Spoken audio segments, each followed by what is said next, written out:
आज बार्शी टाकळी येथील खोलेश्वर महादेव मंदिरात भव्य रक्षाबंधन सोहळा पार पडला।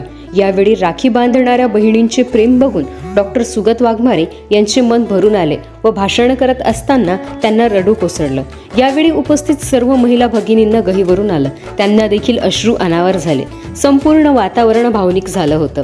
संवेदनशील मनाच्या आपल्या भावाकडून रक्षणाचं वचन घेत बहीण भावाचं नातं दृढ करणारा राखीचा रेशमी धागा बांधत कार्यक्रम पार पडला। रब की रुबाई, मैं रहूं ना मैं तेरे बिना, तू रहे ना तू मेरे बिना। मैं रहूं ना मैं तेरे बिना, तू रहे ना तू मेरे बिना।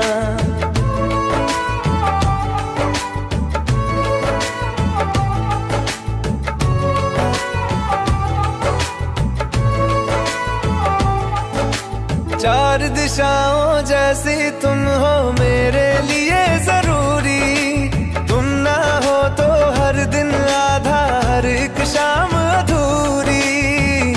आधा मुझे रहना नहीं, कुछ कम लगे वो घर मुझे जिसमें कोई बहना नहीं।